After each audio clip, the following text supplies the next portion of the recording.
Ruth sure did love her mother-in-law, and her loyalty, motivated by nothing but love, demonstrated to Naomi in a tangible way that by God's grace, she was loved and not forgotten. And Ruth, well, I bet she had no idea that her selfless act would be rewarded in the long run. Now, while most of the stories concerning the women of the Bible are stories of love and courage, some are stories of cruelty and murder, lies, and deceit. Remember those scoundrels I told you about earlier? Well, they don't come no worse than this one.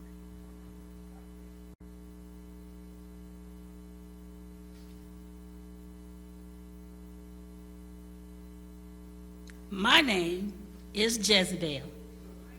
I am the daughter of King Jezebel. I live in a beautiful palace, and I was educated by the best tutors.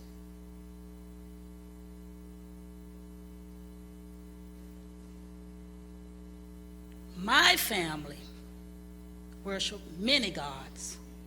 The most important being is Baal, the nature god. When I was coming up as a woman, Israel crowned a new king named Ahab.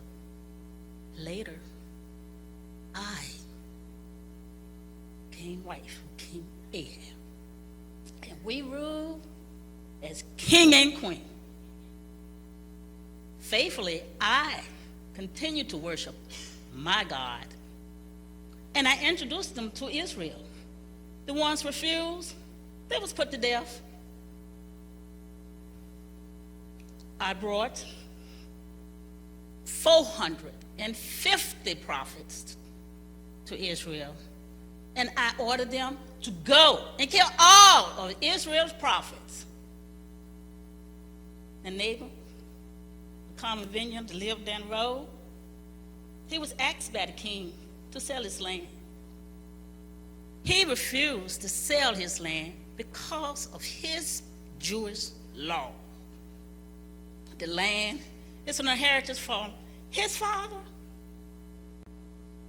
So the king came back to the palace. It was all moody.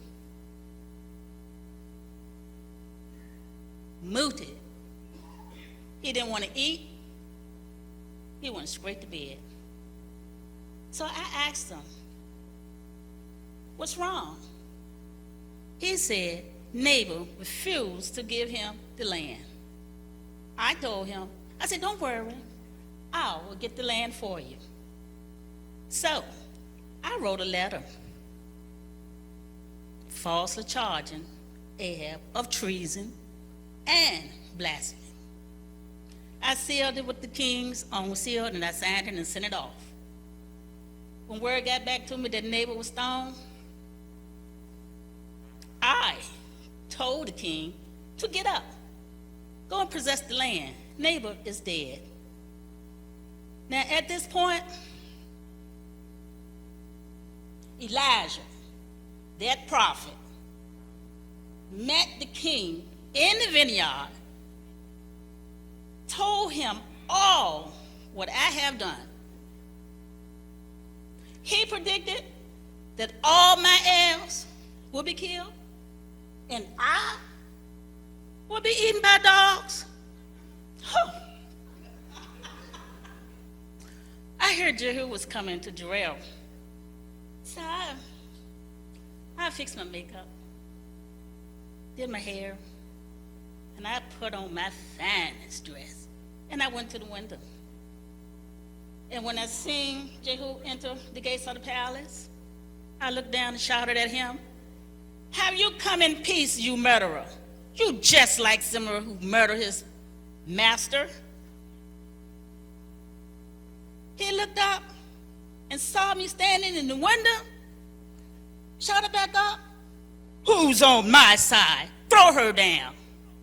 Ah! Blood splattered on the walls of the rail, splattered on the horses. The horses trampled me And guess what?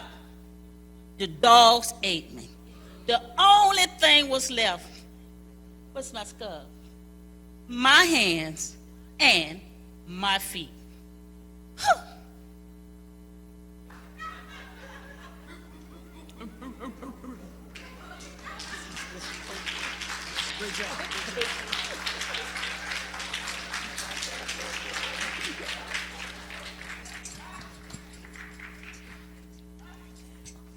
Well, now that was an awful end. But such is what happens to those who hurt God's people. You see, God is patient, but he will not allow that kind of evil to go on unchecked.